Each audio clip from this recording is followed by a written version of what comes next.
Em nome do Pai, do Filho e do Espírito Santo. Amém. Bom dia.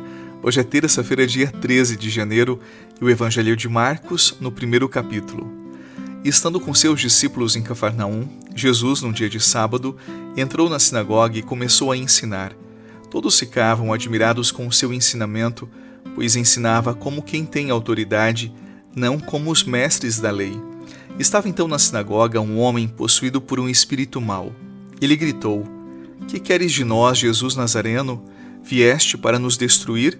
Eu sei quem tu és o Santo de Deus." Jesus o intimou: "Cala-te e sai dele." Então o espírito mau sacudiu o homem com violência, deu um grande grito e saiu. E todos ficaram muito espantados e perguntavam uns aos outros: "O que é isso? Um ensinamento novo dado com autoridade.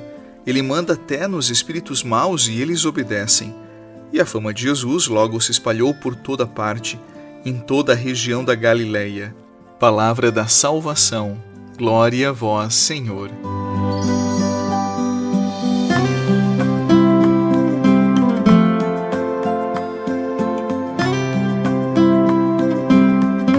O evangelho dessa terça-feira ele se passa numa sinagoga, e para nós entendermos o evangelho, nós precisamos entender alguns detalhes desse ambiente, porque assim nós chegamos mais profundo na palavra de Jesus. Então vamos lá. A sinagoga no tempo de Jesus e até hoje é um espaço sagrado, é onde a comunidade aos sábados ela se reúne para proclamar a palavra, para escutá-la, meditá-la, e aos poucos as pessoas vão conhecendo, amando, praticando a palavra do Senhor. Então a sinagoga é um território sagrado, é o lugar onde o coração do povo é educado pela palavra, onde a fé é formada, amadurecida, transmitida. A sinagoga é o espaço da presença de Deus no cotidiano da vida. E é justamente ali, no ambiente santo, sagrado, no lugar da manifestação de Deus, que o mal também se manifesta. Diz a palavra que um homem ele se torna porta-voz do adversário de Jesus. E esse detalhe ele chama muito a atenção e precisa ser levado a sério por nós, porque há nele um aprendizado profundo, que toca diretamente a nossa vida, especialmente a nossa vida no âmbito religioso. Então vamos lá. O homem que aparece no Evangelho, possivelmente ele frequentava aquele lugar todas as semanas. Ele conhecia os ritos, ele escutava a palavra, ele estava inserido numa tradição religiosa muito sólida. E, no entanto, algo nele permaneceu fechado. O Evangelho nos mostra que existe uma tentação silenciosa na vida espiritual: confundir religiosidade com conversão. Eu digo para você que é possível ter hábitos religiosos bem estabelecidos, é possível conhecer a doutrina, saber falar de Deus e ainda assim não permitir que Deus molde o coração. Inclusive o próprio espírito maligno, na palavra de hoje, ele conhecia os mandamentos do Senhor, mas ele não se deixava transformar por esses mandamentos, ele não se deixava transformar pela palavra de Deus, porque conhecimento por si só não converte ninguém. Converter-se é uma outra coisa. Converter-se é deixar-se mover, educar, corrigir pela palavra que se escuta. É permitir que Deus ocupe o centro e reorganize a vida a partir desse centro. E quando isso não acontece, a religião corre o risco de se tornar apenas um conjunto de práticas externas, incapazes de tocar o interior e converter o coração. Porque nem todo hábito religioso ele revela o estado do coração. Há devoções que tranquilizam a consciência, mas não geram mudanças. Há práticas que confortam, mas não confrontam. E quando a fé ela deixa de provocar conversão, ela perde a sua força transformadora. Por isso esse evangelho, ele nos devolve uma pergunta decisiva para a nossa vida. O que de fato a nossa fé está mudando em nós? A verdadeira conversão, ela começa quando nós deixamos Deus nos deslocar por dentro, quando nós aceitamos rever hábitos, escolhas e caminhos que já não conduzem à vida. Um coração convertido, ele aprende a identificar os próprios pecados de estimação.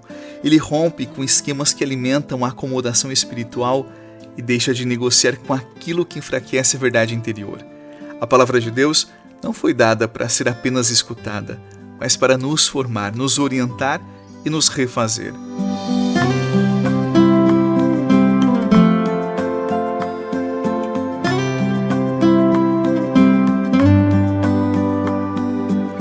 Você sabe que não adianta ter muitos hábitos religiosos, muitas piedades populares, se o coração não se converte, se dia após dia nós não nos tornamos pessoas melhores.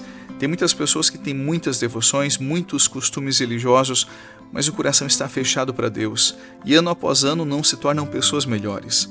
Eu aqui fazendo um julgamento, mas tem pessoas que às vezes rezam e se tornam pessoas piores. Você pode dizer, padre, poxa, se não rezassem talvez seriam piores ainda. É verdade, mas se as nossas piedades elas não nos ajudam a crescer, a amadurecer, a mudar o nosso coração, a refletir sobre a vida, aquilo que precisamos mudar, talvez aos poucos nós vamos perdendo a beleza e o sentido da própria vida, daquilo que é verdadeiramente conversão. Por isso eu quero concluir a reflexão de hoje chamando sua atenção para um risco espiritual muito grave que pode acometer qualquer um de nós. Acostumar-se com a presença de Deus. Sim, é um risco. Acostumar-se com a presença de Deus e banalizar aquilo que é sagrado. Quando a palavra de Deus já não nos inquieta mais, quando deixa de nos provocar, de nos desinstalar, quando já não cria desconforto, nem exige revisão de vida, é sinal de que algo se acomodou por dentro de nós. O espanto se perdeu, o coração se endureceu, o sagrado passou a ser administrado apenas como rotina. E daí nós continuamos ouvindo, rezando, frequentando com as nossas piedades, mas já não nos deixamos atingir. E aqui está o perigo: manter hábitos religiosos corretos e até piedosos, enquanto o coração permanece fechado à conversão. Porque a fé verdadeira, ela nunca nos acomoda. Ela sempre nos provoca, nos desloca, sempre exige mais de nós. E onde a palavra já não nos incomoda, Deus deixou de ser acolhido como Senhor e passou a ser apenas tolerado como presença. Não se esqueça disto. E hoje, mais uma vez, eu convido você para orar comigo. Senhor, guarda meu coração do perigo de se acostumar contigo. Não permitas que a tua palavra passe por mim sem me tocar, sem me converter, nem que a fé se transforme em rotina vazia. Eu te peço, Deus, desperta em mim o espanto diante da tua presença, a coragem de me deixar converter. Que eu não te administre, mas te escute. Que eu não te tolere, mas que eu te acolha. Conduz, Senhor, a minha vida para que tu sejas todos os dias o centro do meu coração. Em tuas mãos eu coloco os meus passos esse ano de 2026. Em nome do Pai, do Filho e do Espírito Santo. Amém. A você, um excelente dia, paz e até a noite.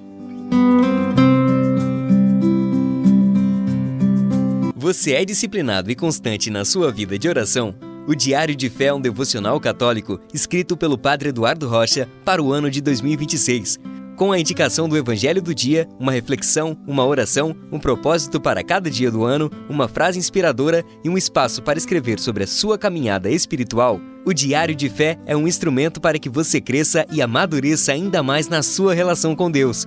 Adquira o seu em www.padreeduardorocha.com.br. Nós entregamos para todo o Brasil.